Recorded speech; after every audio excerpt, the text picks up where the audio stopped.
Horror ভূত FM YouTube চ্যানেলে আপনাদের স্বাগত জানাচ্ছি। আমি আকাশ।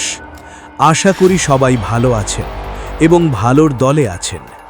আমিও ভালো আছি এবং ভালোর দলে আছি। আর ভালো থাকার কারণেই আজকে আপনাদের জন্য নিয়ে এসেছি একটি হাড় হিম করা ভূতের গল্প। গল্পের নাম কাটেরি আত্মা। গল্পটা শুরু করার আগে আপনারা যারা আমার চ্যানেলে নতুন আছেন সবাই আগে চ্যানেলটা সাবস্ক্রাইব করে রাখুন। যাই হোক, গল্পটি শুরু করা যাক। গ্রামের শেষ সীমানায় যে ঘন জঙ্গলটা শুরু হয়েছে সেটার নাম শুনলেই বড়দের বুক কেঁপে ওঠে। প্রচলিত আছে অমাবস্যার রাতে সেখানে এক রক্তচক্ষু বৃদ্ধাকে দেখা যায়, যার হাতে থাকে একটি বিশালাকার জং ধরা কাঁটারি।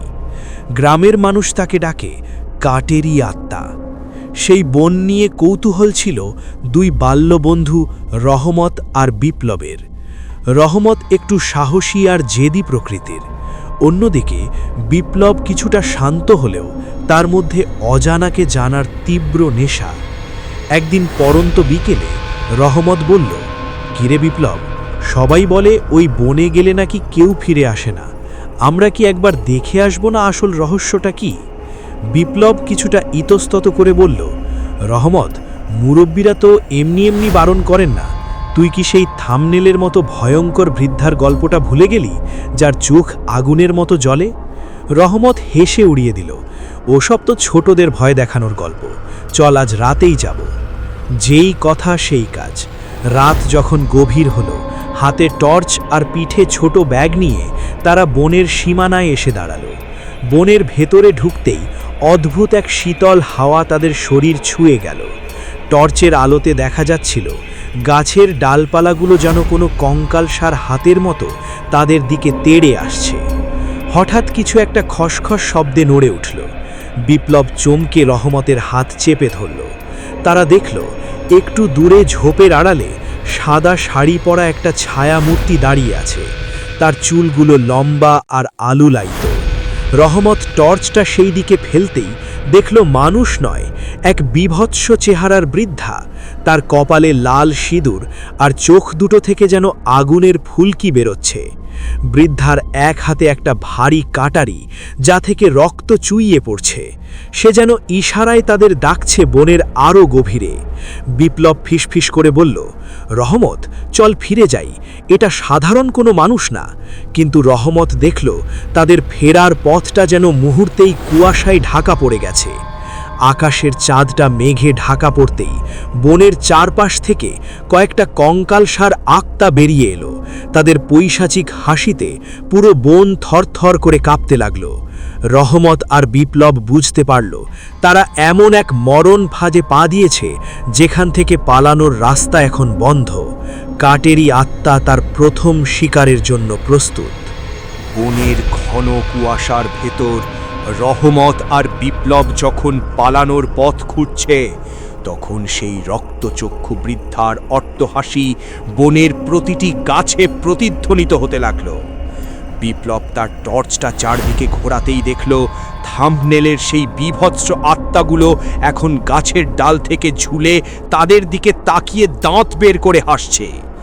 তাদের শরীর থেকে পচা মাংসের গন্ধ বেরোচ্ছে, যা বাতাসের সাথে মিশে দম বন্ধ করা পরিবেশ তৈরি করেছে। রহমত কাঁপা গলায় বলল, বিপ্লব, আমরা যে পথ দিয়ে ঢুকেছিলাম সেই পথটা কোথায় গেল? সব তো বদলে গেছে। আসলেই তাই, বনের প্রাচীন গাছগুলো যেন নিজেদের জায়গা পরিবর্তন করছে। বিপ্লব খেয়াল করল মাটির ওপর পড়ে থাকা শুকনো পাতাগুলো নিজে থেকেই সরছে, আর নিচ থেকে বেরিয়ে আসছে শত বছরের পুরনো কঙ্কালের হাড়। হঠাৎ সেই বৃদ্ধা আত্মাটি তাদের চোখের সামনে আবির্ভূত হলো। তার হাতের সেই বিশালাকার কাটারিটা চাঁদের আলোয় চকচক করে উঠল। বৃদ্ধা তার লম্বা নখ দিয়ে বিপ্লবের দিকে ইশারা করে বলল, এই বনে একবার যে ঢোকে তার রক্ত দিয়ে এই কাটারির তৃষ্ণা মেটে। তোরা কি জানিস না, এই কাটারি দিয়েই আমি আমার বংশের শেষ রক্তটা ঝরিয়েছিলাম? রহমত এক পা পিছিয়ে যেতেই অনুভব করল তার পা যেন কাদা মাটিতে ডেবে যাচ্ছে, কিন্তু সেটা কাদা ছিল না, ছিল রক্তের এক জমাট জলাভূমি। বিপ্লব দ্রুত রহমতের হাত ধরে টেনে তুলল, কিন্তু সেই মুহূর্তে তাদের চারপাশ থেকে ঘিরে ধরল আরও 3টি ছায়ামূর্তি, যাদের চোখগুলো হলুদ আগুনের গোলার মতো জ্বলছে। বিপ্লব ব্যাগ থেকে একটা ছোট্ট দেশলাই বের করে একটা শুকনো ডালে আগুন জ্বালানোর চেষ্টা করল। সে শুনেছে প্রেতাত্মারা আগুন ভয় পায়, কিন্তু আগুন জ্বলার সাথে সাথেই সেই বৃদ্ধা একটা বিকট চিৎকার দিল। বনের আকাশ থেকে হঠাৎ কালো বৃষ্টি নামতে শুরু করল। সেই বৃষ্টিতে আগুন নিভে গেল মুহূর্তেই। রহমত দেখল বৃদ্ধা তার কাটারিটা উঁচিয়ে তাদের দিকে ধীর পায়ে এগিয়ে আসছে। প্রতিটি কদমে মাটি থেকে কান্নার শব্দ ভেসে আসছে। বিপ্লব আর রহমত পিছু হটতে হটতে একটা পুরনো পরিত্যক্ত মন্দিরের সামনে এসে পৌঁছল।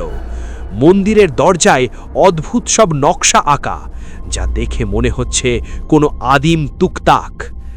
তারা কি এই মন্দিরে আশ্রয় নেবে, নাকি মন্দিরের ভেতর লুকিয়ে আছে আরও বড় কোনো বিপদ? কাটারি আত্মা এখন তাদের থেকে মাত্র কয়েক হাত দূরে। তার নিঃশ্বাসের তপ্ত হাওয়া যেন রহমতের ঘাড়ে এসে লাগছে। পুরনো মন্দিরের জরাজীর্ণ দরজার সামনে দাঁড়িয়ে রহমত আর বিপ্লব শুনতে পাচ্ছিল সেই বিশালাকার কাটারিটা মাটিতে ঘষার কর্কশ শব্দ। চরচর চরচর। বৃদ্ধা আত্মাটি ধীর পায়ে এগিয়ে আসছে। তার পৈশাচিক হাসিতে মন্দিরের দেওয়াল থেকে পলেস্তারা খসে পড়ছে। বিপ্লব মরিয়া হয়ে মন্দিরের ভারী কাঠের দরজাটা ধাক্কা দিতে লাগল। রহমত চিৎকার করে বলল, বিপ্লব, জলদি কর, ও আমাদের একদম কাছে চলে এসেছে। ঠিক সেই মুহূর্তে এক ঝটকায় দরজাটা খুলে গেল এবং তারা দুজনেই ছিটকে ভেতরে পড়ে গেল। ভেতরে ঢোকার সাথে সাথেই দরজাটা আপনা আপনি সজোরে বন্ধ হয়ে গেল।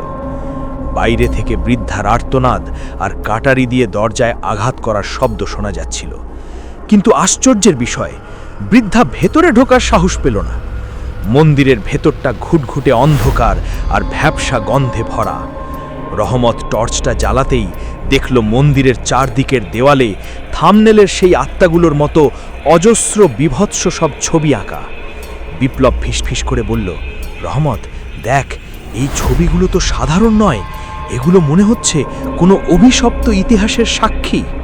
তারা দেখল মন্দিরের মাঝখানে একটা বড় পাথরের বেদি, আর সেই বেদির ওপর রাখা আছে একটি আধপোড়া প্রাচীন পাণ্ডুলিপি। রহমত পাণ্ডুলিপিটার কাছে যেতেই দেখল সেখানে সেই বৃদ্ধার ছবি আঁকা, তবে তার চোখে তখন রক্ত ছিল না, ছিল করুণ আরতি। পাণ্ডুলিপির পাতায় লেখা ছিল এক প্রাচীন অভিশাপের কথা, কিভাবে এক তান্ত্রিক এই গ্রামকে ধ্বংস করার জন্য এই কাটারি আত্মাকে সৃষ্টি করেছিল। হঠাৎ মন্দিরের ছাদ থেকে টপ টপ করে কালো রঙের কিছু পড়তে শুরু করল। রহমত টর্চ উপরে ফেলতেই তার আত্মা খাঁচা ছাড়া হওয়ার জোগাড়। দেখল ছাদের সাথে ঝুলে আছে শত শত সেই কঙ্কালসার আত্মা, যাদের চোখগুলো হলুদ আগুনের মতো জ্বলছে। তারা যেন তাদের ঘুমের ব্যাঘাত ঘটানোর জন্য রহমত আর বিপ্লবের উপর ঝাঁপিয়ে পড়তে প্রস্তুত। বিপ্লব দেখল বেদির নিচে একটা গোপন সুড়ঙ্গ পথ রয়েছে, কিন্তু সুড়ঙ্গের মুখটা এক বিশাল শিকল দিয়ে তালাবদ্ধ। ওদিকে মন্দিরের দরজাটা বৃদ্ধার কাটারির আঘাতে ভেঙে পড়তে শুরু করেছে। বাইরে কাটারি আত্মা আর ভেতরে শত শত ঝুলন্ত প্রেতাত্মা। রহমত আর বিপ্লব এখন আক্ষরিক অর্থেই আগুনের কড়াই থেকে জ্বলন্ত উনুনে পড়েছে। বিপ্লব চিৎকার করে বলল, রহমত, ওই পাণ্ডুলিপিটা নে, ওটাই আমাদের বাঁচার একমাত্র চাবিকাঠি হতে পারে। কিন্তু পাণ্ডুলিপিটা হাতে নিতেই পুরো মন্দির থরথর করে কাঁপতে শুরু করল। তারা কি পারবে সুড়ঙ্গ দিয়ে পালাতে, নাকি এই মন্দিরই হবে তাদের শেষ ঠিকানা? মন্দিরের ছাদ থেকে যখন শত শত কঙ্কালসার আত্মাগুলো নিচে নামতে শুরু করল, তখন রহমতের হাত পা জমে বরফ হয়ে গেল। তাদের পচা মাংসের উৎকট গন্ধ পুরো মন্দিরের বাতাস বিষিয়ে তুলেছে। বিপ্লব মরিয়া হয়ে বেদির নিচে থাকা সেই শিকলটা ধরে টানতে লাগল। বাইরে থেকে সেই রক্তচক্ষু বৃদ্ধার বিশালাকার কাটারির আঘাত দরজাটাকে প্রায় চুরমার করে ফেলেছে। বৃদ্ধা চিৎকার করে বলছে, আমার পাণ্ডুলিপি ফিরিয়ে দে, ওটা তোদের মরণ ডেকে আনবে। বিপ্লব দেখল পাণ্ডুলিপির শেষ পাতায় একটা অদ্ভুত চিহ্ন আঁকা। সে তার হাতের টর্চের আলোটা সরাসরি সেই চিহ্নের উপর ফেলল। সাথে সাথে মন্দিরের মেঝেতে এক প্রচণ্ড কম্পন শুরু হলো। বড় একটা পাথরের স্ল্যাব সরে গিয়ে সুড়ঙ্গের মুখটা খুলে গেল। রহমত, জলদি নিচে নাম! বিপ্লব চিৎকার করে উঠল। রহমত এক মুহূর্ত দেরি না করে সুড়ঙ্গের ভেতর লাফিয়ে পড়ল। তার ঠিক পেছনেই বিপ্লব। তারা নিচে নামার কয়েক সেকেন্ডের মধ্যেই ওপরের দরজাটা সেই বৃদ্ধা আত্মাটি ভেঙে চুরমার করে ভেতরে ঢুকে পড়ল। কিন্তু ততক্ষণে সুড়ঙ্গের মুখটা আবার পাথর দিয়ে বন্ধ হয়ে গেছে। সুড়ঙ্গের ভেতরটা ঘুটঘুটে অন্ধকার আর স্যাঁতস্যাঁতে। রহমত তার টর্চটা জ্বালাতেই দেখল সুড়ঙ্গের দেওয়ালে অসংখ্য মানুষের খুলি গেঁথে রাখা। প্রতিটি খুলির কপালে সেই লাল সিঁদুরের টিপ, যা থাম্বনেলের সেই বৃদ্ধার কপালে ছিল। বিপ্লব ফিসফিস করে বলল, রহমত, এগুলো হয়তো গ্রামের সেই নিখোঁজ হওয়া মানুষগুলোর কঙ্কাল। এই কাঁটারি আত্মা তাদের সবাইকে এখানে বন্দি করে রেখেছে। সুড়ঙ্গ দিয়ে হাঁটতে হাঁটতে তারা এক অদ্ভুত শব্দ শুনতে পেল, যেন কেউ পাথরে পাথর ঘষছে। খসখস খসখস। একটু এগিয়ে যেতেই তারা দেখল সুড়ঙ্গটি 3টি পথে বিভক্ত হয়ে গেছে। প্রতিটি পথের সামনে একটি করে সেই ভয়ঙ্কর কাটারি রাখা আছে। হঠাৎ এক পথ থেকে ভেসে এলো এক করুণ কান্নার সুর।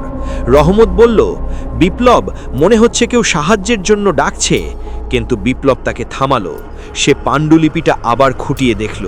সেখানে লেখা ছিল, সুড়ঙ্গের মায়া কাটানো সহজ নয়, রক্তের তৃষ্ণা না মেটালে পথ খুলবে না। রহমত দেখল তার হাতের ওপর একটা বড় কালো মাকড়সা হাঁটছে, যার চোখগুলো সেই বৃদ্ধার মতো লাল। সে সেটা ঝেড়ে ফেলতেই দেখল সুড়ঙ্গের দেওয়ালগুলো সংকুচিত হতে শুরু করেছে। তারা যদি দ্রুত সঠিক পথ বেছে নিতে না পারে, তবে এই সুড়ঙ্গই হবে তাদের কবর। বিপ্লব দেখল মাঝখানের পথটার সামনে রাখা কাটারিটা কাঁপছে। সে কি সেই পথে পা দেবে, নাকি কোনো ফাঁদে পা দিতে যাচ্ছে তারা? সুড়ঙ্গের দেয়ালগুলো যখন ইঞ্চি ইঞ্চি করে কাছে সরে আসছিল, তখন রহমতের কপালে ঘাম জমেছে। মাঝখানের সেই জং ধরা কাটারিটা নিজে থেকেই কাঁপছে, যেন কেউ অদৃশ্য হাতে সেটাকে নাচিয়ে দিচ্ছে। রহমত চিৎকার করে বলল, বিপ্লব, দেয়ালগুলো আমাদের পিষে ফেলবে, তাড়াতাড়ি কিছু একটা কর। বিপ্লব সেই প্রাচীন পাণ্ডুলিপিটার পাতা দ্রুত উল্টাতে লাগল। সেখানে রক্তবর্ণের হরফে লেখা ছিল, 3 পথের মোহনায় যেখানে সত্যের ঠিকানা, কাটারির ডগায় যার রক্ত ঝরবে, সেই পথই মুক্তির দুয়ার খুলবে। বিপ্লব বুঝতে পারল এই সুড়ঙ্গ পথটি এমনি এমনি খুলবে না, এটি রক্ত চায়। রহমত ভয় পেয়ে তার পকেট থেকে একটা পুরনো পেন্সিল কাটার ছুরি বের করল। সে তার আঙুলের ডগায় সামান্য একটু আঁচড় দিয়ে 1 ফোঁটা রক্ত মাঝখানের কাটারিটার ওপর ফেলল। রক্ত পড়ার সাথে সাথেই পুরো সুড়ঙ্গে এক বিভৎস আর্তনাদ শোনা গেল, যেন হাজারো আত্মা একসাথে চিৎকার করে উঠল। মুহূর্তের মধ্যে দেয়ালগুলো সরে গেল এবং মাঝখানের পথটি প্রশস্ত হয়ে এক বিশাল অন্ধকার ঘরের দিকে নিয়ে গেল। রহমত আর বিপ্লব সাবধানে পা বাড়ালো। ঘরের ভেতরে ঢুকতেই তারা দেখল মাঝখানে একটি বিশাল রক্তকুণ্ড টকবক করে ফুটছে, আর সেই কুণ্ডের ওপর শূন্যে ভাসছে থাম্বনেলের সেই ভয়ঙ্কর বৃদ্ধা। তার চুলগুলো সাপের মতো নড়ছে, আর হাতের কাটারিটা এখন আগুনের মতো লাল হয়ে আছে। বৃদ্ধা নিচু গলায় বলল, তোরা রক্ত দিয়েছিস, কিন্তু আমার তৃষ্ণা মেটেনি।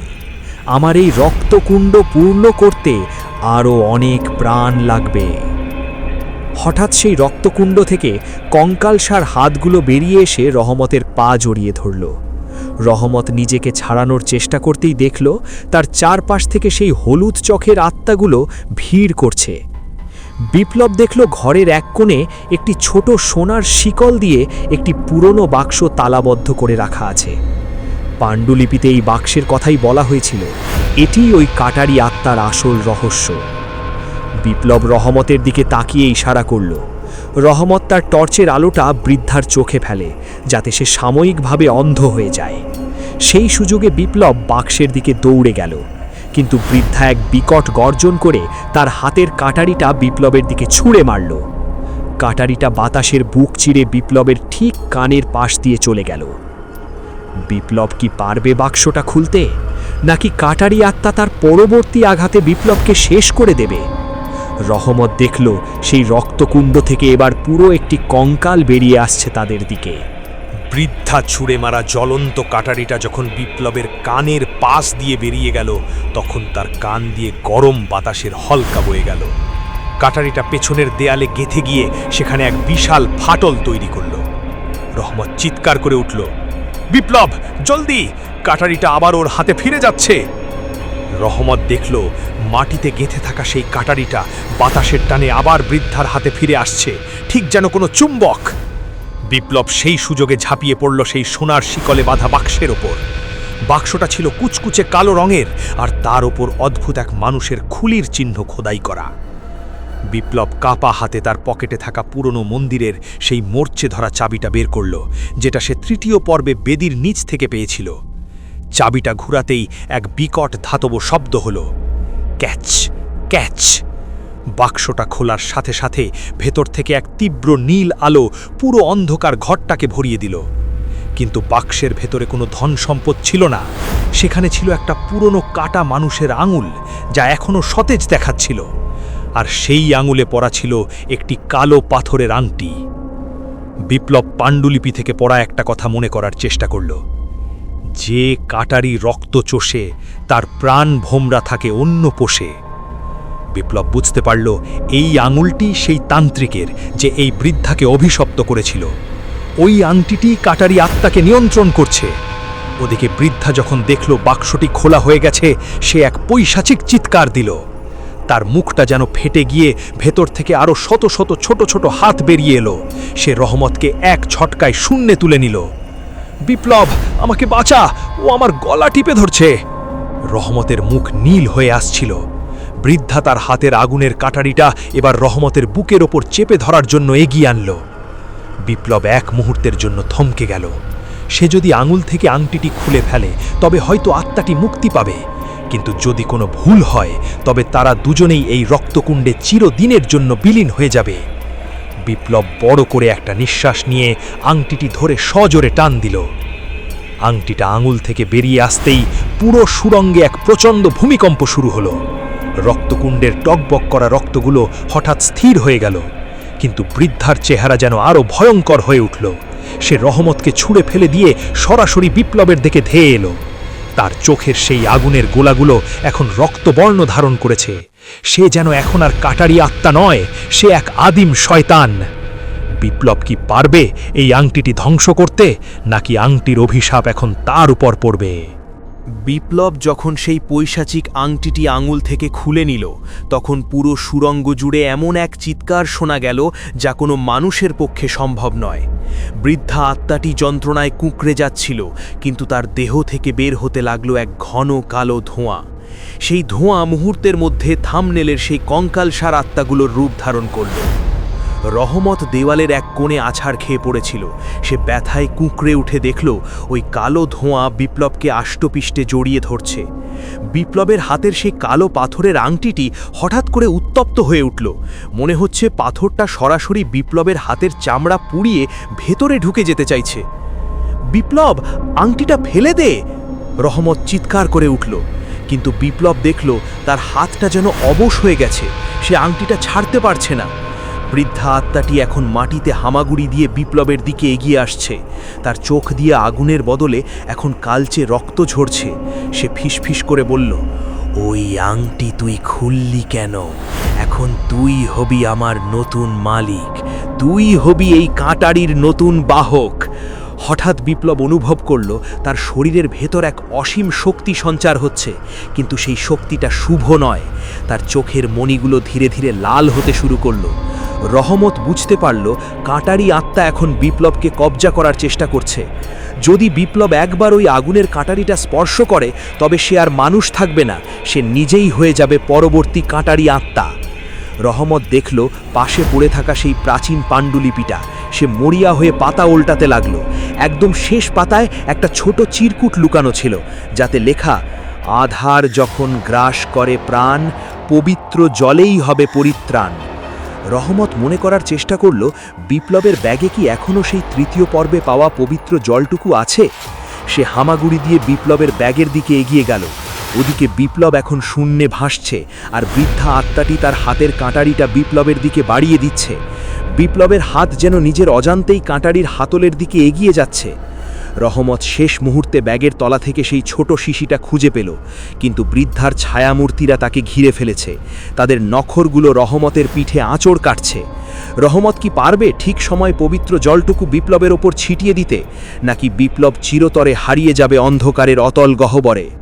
বিপ্লবের হাতের তালু দিয়ে কালো ধোঁয়া বেরোচ্ছে, আর তার চোখের মণি দুটো তখন প্রায় পুরোপুরি লাল হয়ে গেছে। সে তার নিজের হাত নিয়ন্ত্রণ করতে পারছে না। হাতটা ধীরে ধীরে এগিয়ে যাচ্ছে সেই অভিশপ্ত কাটারির দিকে। বৃদ্ধা আত্মাটি এক পৈশাচিক হাসি দিয়ে তাকিয়ে আছে, যেন সে তার নতুন শিকার পেয়ে গেছে। রহমত তখন মাটিতে পড়ে ছটফট করছে, তার পিঠে কঙ্কালসার আত্মাগুলোর নখের আঁচড়। ব্যথায় তার দৃষ্টি ঝাপসা হয়ে আসছিল, কিন্তু সে জানত আজ যদি সে হার মেনে নেয় তবে বিপ্লব সারা জীবনের জন্য এই বনের দাস হয়ে যাবে। সে দাঁতে দাঁত চেপে সেই পবিত্র জলের শিশিটা শক্ত করে ধরল। বিপ্লব, আমার দিকে তাকা, আংটির মায়ায় পড়িস না। রহমত তার সর্বশক্তি দিয়ে চিৎকার করে উঠল, কিন্তু বিপ্লব কোনো কথা শুনতে পাচ্ছিল না। তার কানে তখন হাজার হাজার অতৃপ্ত আত্মার কান্নার শব্দ প্রতিধ্বনিত হচ্ছে। ঠিক যে মুহূর্তে বিপ্লবের আঙুল সেই আগুনের মতো লাল কাটারির হাতল স্পর্শ করতে যাবে, ঠিক সেই মুহূর্তে রহমত লাফ দিয়ে বিপ্লবের ওপর ঝাঁপিয়ে পড়ল। বাতাসের মধ্যে থাকা অবস্থায় সে শিশিটা খুলে সবটুকু পবিত্র জল বিপ্লবের কবজি আর সেই আংটির ওপর ছিটিয়ে দিল। সাথে সাথে এক প্রচণ্ড বিস্ফোরণ হলো। নীল রঙের এক পবিত্র আলো পুরো ঘরটাকে উজ্জ্বল করে তুলল। বৃদ্ধা আত্মাটি এক বিকট চিৎকার দিয়ে ছিটকে অনেক দূরে গিয়ে পড়ল। বিপ্লবের হাত থেকে সেই কালো পাথরের আংটিটি খসে পড়ল এবং মেঝেতে পড়তেই সেটা ধুলোয় পরিণত হলো। বিপ্লব জ্ঞান হারিয়ে রহমতের গায়ের ওপর লুটিয়ে পড়ল, কিন্তু বিপদ কাটেনি। আংটি ধ্বংস হওয়ায় সেই রক্তকুণ্ডের রক্তগুলো এখন প্লাবনের মতো সুড়ঙ্গের ভেতরে ঢুকতে শুরু করেছে। বৃদ্ধার দানবীয় রূপটি এখন আর মানুষের রূপে নেই, সে এখন এক দানবীয় কালো ধোঁয়ার কুণ্ডলী, যার ভেতর থেকে শুধু তার রক্তবর্ণ চোখ দুটো দেখা যাচ্ছে। রহমত অজ্ঞান বিপ্লবকে টেনে তোলার চেষ্টা করতে করতে দেখল সুড়ঙ্গের দেওয়ালগুলো এবার রক্তে ভিজে পিচ্ছিল হয়ে গেছে। বৃদ্ধার দানবীয় রূপটি গর্জন করে বলল, আংটি ভেঙেছিস, কিন্তু আমার আত্মা অমর। তোদের হাড় দিয়ে আমি আমার মন্দিরের নতুন স্তম্ভ বানাবো। রহমত দেখল সুড়ঙ্গের ওপর থেকে বড় বড় পাথর খসে পড়ছে। পালানোর পথটা প্রায় বন্ধ হতে চলেছে। সে এক হাতে বিপ্লবকে ধরে অন্য হাতে সেই প্রাচীন পাণ্ডুলিপিটা জাপটে ধরল। হঠাৎ সে দেখল পাণ্ডুলিপির ভেতরে একটা গোপন মানচিত্র ফুটে উঠছে, যা আগে ছিল না। সেটা কি সুড়ঙ্গ থেকে বের হওয়ার কোনো চোরাপথ? আশেপাশের কঙ্কালগুলো এখন আর হাসছে না, তারা রাগে চিৎকার করতে করতে রহমতের দিকে ধেয়ে আসছে। রহমত কি পারবে অজ্ঞান বিপ্লবকে নিয়ে এই ধ্বংসাস্তূপ থেকে বের হতে? ভোরের আলো ফুটলেও রহমত আর বিপ্লবের মনের অন্ধকার কাটল না। তারা শ্মশান থেকে কোনো মতে খুঁড়িয়ে খুঁড়িয়ে গ্রামে ফিরে এলো। বিপ্লব পুরো পথটা ছিল একদম চুপচাপ। তার হাঁটার ধরন, তাকানোর ভঙ্গি যেন কেমন বদলে গেছে। রহমত বারবার তাকে জিজ্ঞেস করছিল, বিপ্লব, তুই ঠিক আছিস তো? কিন্তু বিপ্লব শুধু যান্ত্রিকভাবে মাথা নাড়ছিল। গ্রামে ফেরার পর রহমত দেখল বিপ্লবের হাতের সেই কালো আংটির ছাপটা আগের থেকে আরও গাঢ় হয়েছে। শুধু তাই নয়, ছাপটা যেন মাঝে মাঝে স্পন্দিত হচ্ছে, ঠিক যেন একটা জ্যান্ত হৃৎপিণ্ড। বিপ্লবকে তার বাড়িতে পৌঁছে দিয়ে রহমত নিজের ঘরে ফিরে এলো, কিন্তু তার মনে শান্তি নেই। সেই বৃদ্ধার শান্ত হয়ে মিলিয়ে যাওয়া আর বিপ্লবের এই অদ্ভুত নীরবতা তাকে কুড়ে কুড়ে খাচ্ছিল। হঠাৎ রহমতের মনে পড়ল সেই পোড়া পাণ্ডুলিপির একটা অংশ এখনও তার পকেটে রয়ে গেছে। সে দ্রুত সেটা বের করল। পাণ্ডুলিপির ছেঁড়া পাতায় ঝাপসা অক্ষরে লেখা ছিল, কাটারি যখন রক্ত ছেড়ে ছায়া নেয় তখন আত্মা দেহের ভেতরে আশ্রয় পায়। যার দেহে চিহ্ন রবে সেই বিনাশের কারণ হবে। রহমতের হাত থেকে কাগজটা পড়ে গেল। তার মানে কি বৃদ্ধা মরেনি? সে কি বিপ্লবের শরীরের ভেতরে ঢুকে পড়েছে? ঠিক সেই মুহূর্তে রহমতের জানালার বাইরে একটা খসখস শব্দ হলো।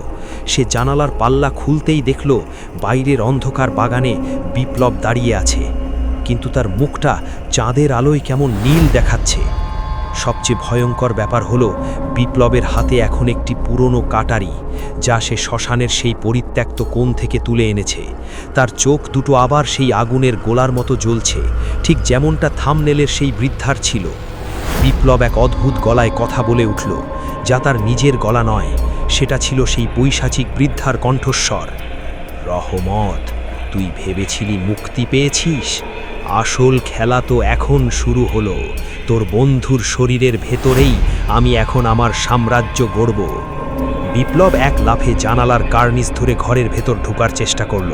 রহমত তাড়াতাড়ি দরজা খুলে বাইরে দৌড় দিল। পুরো গ্রাম তখন গভীর ঘুমে আচ্ছন্ন, সাহায্য চাওয়ার মতো কেউ নেই। রহমত বুঝতে পারল, সে যদি আজ বিপ্লবকে বাঁচাতে না পারে, তবে পুরো গ্রাম এই কাটারি আত্মার কবলে চলে যাবে। বিপ্লব বা সেই আত্মা এখন উন্মত্তের মতো কাটারিটা ঘোরাচ্ছে। বনের সেই আত্মাগুলো যেন গ্রামের সীমানায় এসে ভিড় জমাতে শুরু করেছে। রহমত দেখল, গ্রামের মসজিদের মিনারে আজান দেওয়ার সময় হয়ে এসেছে। সে কি পারবে আজানের পবিত্র ধ্বনি দিয়ে বিপ্লবের ভেতর থেকে ওই শয়তানকে তাড়াতে? বিপ্লবের শরীরে ভর করা সেই কাটারি আত্মা যখন জানালার কার্নিশ বেয়ে রহমতের ঘরে ঢোকার চেষ্টা করছিল, তখন রহমতের মনে হলো তার পায়ের নিচ থেকে মাটি সরে যাচ্ছে। তার নিজের প্রাণের বন্ধু এখন এক হাতে ধারালো কাটারি নিয়ে তাকেই শিকার করতে আসছে। বিপ্লবের সেই মায়াবী চোখ দুটো এখন রক্তবর্ণ, আর সেখান থেকে নিষ্ঠুরতা ঝরে পড়ছে। বিপ্লব, নিজেকে সামলা, ওটা তুই নোস! রহমত আর্তনাদ করে উঠল, কিন্তু বিপ্লব কোনো উত্তর দিল না। সে শুধু পৈশাচিক এক হাসি দিয়ে কাটারিটা বাতাসের মধ্যে ঘোরালো। কাটারির ঘর্ষণে বাতাসের মধ্যে আগুনের স্ফুলিঙ্গ দেখা দিল। রহমত ঘর থেকে বেরিয়ে দৌড়ে গ্রামের বড় দিঘির পাড়ে চলে এলো। তার মনে পড়ল, ছোটবেলায় দাদাজান বলতেন, অপশক্তি পবিত্র শব্দ আর জল সহ্য করতে পারে না। ঠিক সেই মুহূর্তে ভোরের প্রথম আজানের ধ্বনি ভেসে এলো গ্রামের মসজিদ থেকে। আল্লাহু আকবার! আজানের শব্দ কানে যেতেই বিপ্লব বা তার ভেতরের আত্মাটি যন্ত্রণায় মাটিতে লুটিয়ে পড়ল। সে তার নিজের কান চেপে ধরে চিৎকার করতে লাগল। তার গলার স্বর বদলে গিয়ে সেই বৃদ্ধার কর্কশ আর্তনাদে রূপ নিল। রহমত দেখল, বিপ্লবের হাতের সেই কালো আংটির ছাপ থেকে ধোঁয়া বেরোচ্ছে। এটাই সুযোগ, রহমত মনে মনে বলল। সে দিঘির পবিত্র টলটলে জল দুই হাতে নিয়ে বিপ্লবের মুখে ছিটিয়ে দিল। জল লাগামাত্রই বিপ্লবের শরীর থেকে এক কুচকুচে কালো ছায়া বেরিয়ে এলো। সেই ছায়াটি থাম্বনেইলের সেই ভয়ঙ্কর কঙ্কালসার আত্মাগুলোর মতো বিশাল আকার ধারণ করল। ছায়াটি গর্জন করে বলল, আজানের শব্দে আমি হয়তো এই দেহ ছাড়লাম, কিন্তু আমার কাটারি তোদের রক্তের স্বাদ পেয়ে গেছে। তোদের গ্রামের প্রতিটি ঘরে আজ মৃত্যু নাচবে। কালো ছায়াটি দিঘির জলের ওপর দিয়ে উড়ে গিয়ে গ্রামের সেই প্রাচীন কবরস্থানের দিকে চলে গেল। কিন্তু যাবার আগে সে বিপ্লবকে এমন এক ধাক্কা দিয়ে গেল যে বিপ্লব দিঘির গভীর জলে তলিয়ে যেতে লাগল। রহমত জানে বিপ্লব সাঁতার জানে না। একদিকে গ্রামের মানুষের প্রাণ বাঁচানোর তাগিদ, অন্যদিকে প্রিয় বন্ধুর ডুবন্ত শরীর। রহমত বড় একটা শ্বাস নিয়ে দিঘির জলে ঝাঁপ দিল, কিন্তু জলের নিচে সে যা দেখল তাতে তার হৃৎপিণ্ড বন্ধ হওয়ার জোগাড়। জলের নিচে শত শত মরা মানুষের হাত বিপ্লবকে টেনে নিচের দিকে নিয়ে যাচ্ছে। তারা যেন সবাই সেই কাটারি আত্মার দাস। রহমত কি পারবে জলের নিচ থেকে বিপ্লবকে উদ্ধার করতে, নাকি কাটারি আত্মা গ্রামের সাধারণ মানুষের ওপর তার চূড়ান্ত আক্রমণ শুরু করে দেবে? দিঘির কনকনে ঠান্ডা জলের নিচে রহমত যখন চোখ মেলল, তার চারপাশটা নীলচে অন্ধকারে ঢাকা। সে দেখল বিপ্লবকে ঘিরে ধরেছে ডজনখানেক কঙ্কালসার আত্মা। তাদের নড়াচড়া জলের নিচে মাছের চেয়েও দ্রুত। তারা বিপ্লবের হাত পা শক্ত করে ধরে নিচের দিকে টেনে নিয়ে যাচ্ছে। বিপ্লবের মুখ দিয়ে বুদবুদ বেরোচ্ছে। সে অক্সিজেনের অভাবে ছটপট করছে। রহমত বুঝতে পারল, সাধারণ শক্তিতে এই মৃত আত্মাদের সাথে পারা সম্ভব নয়। সে তার বুকের ভেতর লুকিয়ে রাখা সেই পাণ্ডুলিপির অবশিষ্টাংশটা বের করল। যদিও সেটা ভিজে গিয়েছিল, কিন্তু তার ওপরের তান্ত্রিক অক্ষরগুলো তখনও হালকা নীল আলো ছড়াচ্ছিল। রহমত মনে মনে দাদাজানের শেখানো একটা দোয়া পাঠ করে পাণ্ডুলিপিটা ওই কঙ্কালগুলোর দিকে ছুঁড়ে মারল। পাণ্ডুলিপিটা ছোঁয়া মাত্রই জলের নিচে এক প্রচণ্ড বিদ্যুতের মতো ঝিলিক খেলে গেল। কঙ্কালগুলো আর্তনাদ করল, যা বুদবুদের মতো শোনালো। বিপ্লবকে ছেড়ে দিয়ে দূরে সরে গেল। রহমত দ্রুত বিপ্লবের জামার কলার ধরে তাকে টেনে জলের ওপর নিয়ে এলো। দিঘির পাড়ে উঠে দুজনেই হাঁপাতে লাগল। কিন্তু গ্রামটা তখন আর আগের মতো নেই। পুরো গ্রাম হঠাৎ এক ঘন রক্তবর্ণ কুয়াশায় ঢাকা পড়ে গেছে। গ্রামের মানুষের ঘর থেকে কান্নার শব্দ ভেসে আসছে। রহমত তাকিয়ে দেখল সেই কালো ধোঁয়ার কুণ্ডলিটি গ্রামের মসজিদের মিনারের ওপর বসে আছে। তার হাতের সেই বিশালাকার কাটারিটা এখন পুরো গ্রামের ওপর ছায়ার মতো ঝুলে আছে। বৃদ্ধা দুর্বল কণ্ঠে বলল, রহমত, ও আমাদের মারবে না। ও চায় আমরা যেন দেখি ও কিভাবে এই পুরো গ্রামকে ধ্বংস করে। আমাদের এখনই ওই প্রাচীন মন্দিরে ফিরতে হবে। কাটারি আত্মার আসল উৎস ওখানেই। ঠিক সেই মুহূর্তে থামনেলের সেই ভয়ঙ্কর বৃদ্ধা আবার আবির্ভূত হল। তবে এবার সে একা নয়, তার পেছনে দাঁড়িয়ে আছে গ্রামের সেই নিখোঁজ হওয়া মানুষগুলো, যারা এখন আর মানুষ নেই। তারা সবাই এখন কাটারি আত্মার গোলাম। তাদের হাতেও ছোট ছোট কাটারি। বৃদ্ধা চিৎকার করে বলল, তোরা ভেবেছিলি দিঘির জল তোদের বাঁচাবে? আজ এই গ্রামের রক্তের দিঘি বইবে। বৃদ্ধার ইশারায় সেই গোলাম আত্মাগুলো রহমত আর বিপ্লবের দিকে তেড়ে এলো। রহমত দেখল তাদের পালানোর কোনো পথ নেই। কিন্তু হঠাৎ সে খেয়াল করল বিপ্লবের হাতে থাকা সেই পুরনো কাটারিটা, যা সে 10ম পর্বে শ্মশান থেকে এনেছিল, নীল আলোয় জ্বলছে। বিপ্লব যেন বুঝতে পারল কি করতে হবে। সে কাটারিটা মাটিতে সজোরে গেঁথে দিল। মাটিতে কাটারি বিঁধতেই এক বিশাল ফাটল তৈরি হলো এবং সেই কুয়াশা কিছুটা সরে গেল। রহমত বুঝতে পারল শত্রু যখন শক্তিশালী, তখন শত্রুর অস্ত্র দিয়েই তাকে আঘাত করতে হবে। গ্রামের প্রতিটি ঘর থেকে যখন আর্তনাদ ভেসে আসছিল, রহমত আর বিপ্লব তখন দৌড়াচ্ছিল সেই পুরনো জঙ্গলের দিকে।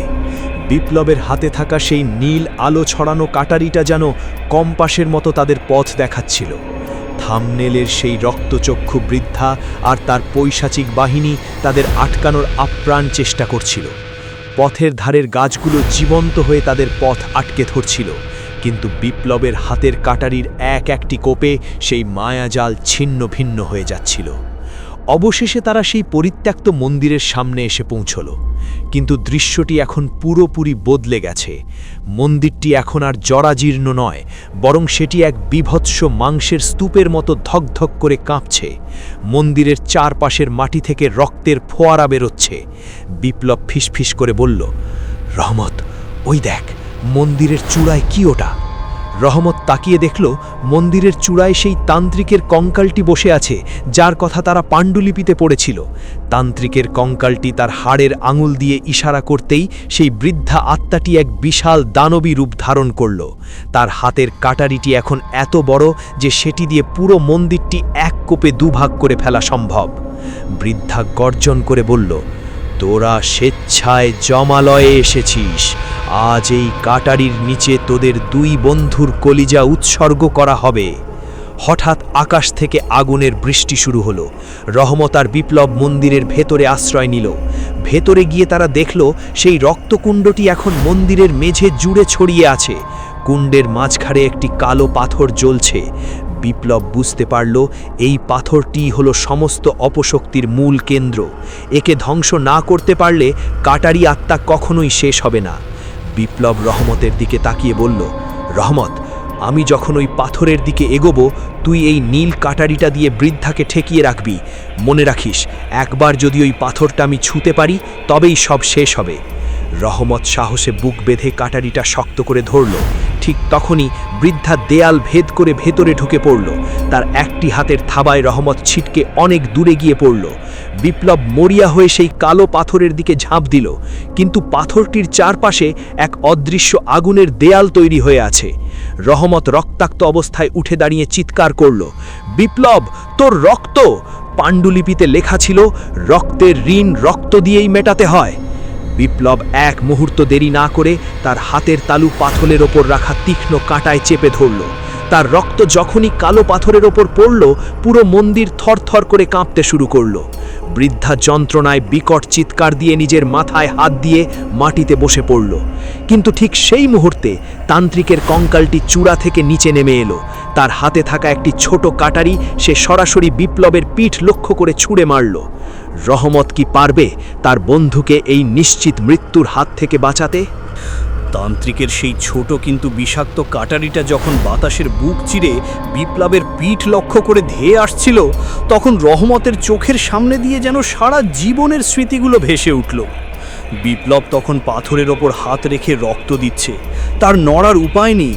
1 সেকেন্ডের ভগ্নাংশ মাত্র সময় ছিল হাতে। রহমত কোনো কিছু না ভেবেই নিজের শরীরটা বিপ্লবের সামনে ঢাল হিসাবে ছুঁড়ে দিল।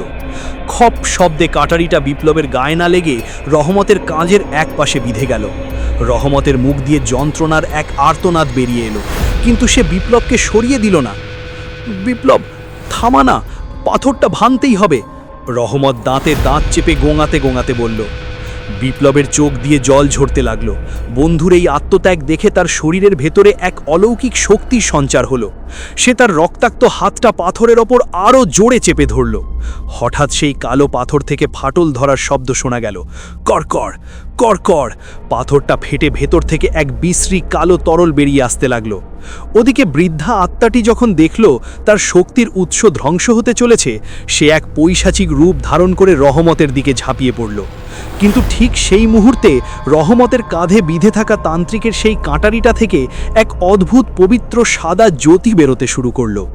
রহমত বুঝতে পারল তান্ত্রিকের নিজের অস্ত্রই এখন তার অভিশাপের বিরুদ্ধে কাজ করছে। রহমত তার সমস্ত শক্তি দিয়ে কাঁধ থেকে কাঁটারিটা টেনে বের করল এবং বৃদ্ধার বুকের ঠিক মাঝখানে গেঁথে দিল। বৃদ্ধার শরীরটা ধোঁয়ার মতো দাউ দাউ করে জ্বলে উঠল। তার পৈশাচিক মুখটা একবার শেষবারের মতো দেখা গেল, যেখানে ভয়ঙ্কর হাসির বদলে ছিল সীমাহীন যন্ত্রণার ছাপ। পুরো মন্দির তখন ভেঙে চুরমার হয়ে যাচ্ছে।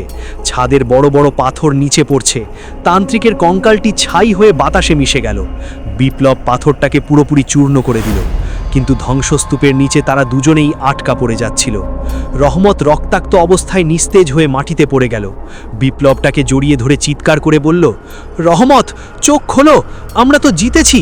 ওস্তাদকে কথা দিয়েছিলাম না আমরা একসাথে ফিরব। বনের সেই অশুভ কুয়াশা ধীরে ধীরে কাটতে শুরু করেছে, কিন্তু রহমতের শরীরটা ক্রমেই ঠান্ডা হয়ে আসছে। ওদিকে বনের সেই কঙ্কালসার আত্মাগুলো তাদের শেষ বিদায় জানাতে মন্দিরের ধ্বংসাবশেষের চারপাশে ভিড় করছে। তারা কি আর আক্রমণ করবে, নাকি তারা এখন এই দুই বীর বন্ধুর মুক্তির সাক্ষী হবে? পুরনো অভিশপ্ত মন্দিরটি তখন ধ্বংসস্তূপে পরিণত হয়েছে। চারদিকে ধুলো আর ধোঁয়ার রাজত্ব। বিপ্লব রক্তাক্ত অবস্থায় রহমতকে জড়িয়ে ধরে আছে। রহমতের কাঁধ দিয়ে অঝরে রক্ত ঝরছে। তার চোখ দুটি আধবোজা। সে শুধু বিড়বিড় করে বলছে, বিপ্লব, গ্রাম কি মুক্ত হয়েছে? বিপ্লব আকাশের দিকে তাকালো। কুচকুচে কালো মেঘগুলো সরে গিয়ে সেখান থেকে ভোরের প্রথম সোনালি আভা উঁকি দিচ্ছে। সেই আলো মন্দিরের ধ্বংসস্তূপের উপর পড়তেই এক অদ্ভুত দৃশ্য দেখা গেল। যে কঙ্কালসার আত্মাগুলো তাদের চারপাশ ঘিরে ধরেছিল, তারা এখন আর ভয়ঙ্কর নয়। তাদের মুখমণ্ডলগুলো ধীরে ধীরে মানুষের অবয়ব ফিরে পাচ্ছে। তারা ছিল এই গ্রামেরই সেই সব নিখোঁজ মানুষ, যাদের আত্মা এতকাল কাটারি বৃদ্ধার কাছে বন্দী ছিল। তারা সবাই রহমত আর বিপ্লবের দিকে তাকিয়ে কৃতজ্ঞতার হাসি দিয়ে বাতাসের সাথে মিলিয়ে গেল। সেই রক্তচক্ষু বৃদ্ধার সেই ভয়ঙ্কর কাটারিটি এখন এক টুকরো সাধারণ মরচিঘরা লোহার মতো মাটিতে পড়ে আছে। তার কোনো মারণ শক্তি আর অবশিষ্ট নেই। বিপ্লব রহমতকে কাঁধে তুলে নিয়ে কোনো মতে বনের বাইরে বেরিয়ে এলো। গ্রামের সীমানায় পৌঁছতেই তারা দেখল গ্রামের মানুষরা মশাল নিয়ে দাঁড়িয়ে আছে। রাতের সেই রক্তবর্ণ কুয়াশা এখন নেই। মানুষগুলো যখন দেখল এই দুই তরুণ অসাধ্য সাধন করে ফিরেছে, তখন পুরো গ্রাম খুশিতে জয়ধ্বনি দিয়ে উঠল।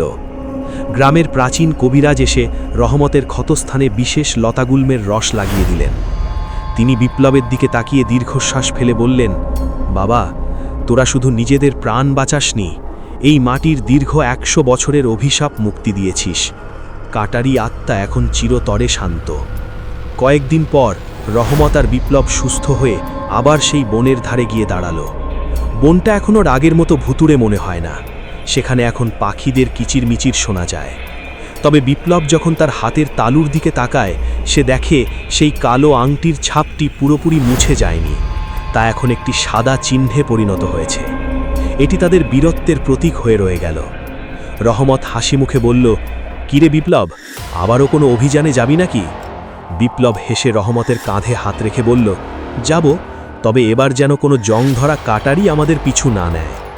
সূর্য তখন মাথার ওপরে। রহমত আর বিপ্লব গ্রামের পথে হাঁটতে শুরু করল। পেছনে পড়ে রইল সেই অভিশপ্ত মন্দিরের ধ্বংসাবশেষ আর এক দীর্ঘ রোমহর্ষক কাহিনী, যা এই গ্রামের মানুষ প্রজন্মের পর প্রজন্ম গল্প হিসাবে বলবে। গল্পটা কেমন লাগলো কমেন্টে জানিও। ভয় লাগলে অবশ্যই একটা লাইক দিয়ে যেও। আপনাদের লাইক আর কমেন্টই আমাদের অনুপ্রেরণা। গল্পটা ভালো লাগুক বা না লাগুক, দুটো ক্ষেত্রেই একটা কমেন্ট করে জানাবেন, যেন আমরা আরও ভালো নতুন ভূতের গল্প আনতে পারি। আল্লাহ হাফেজ।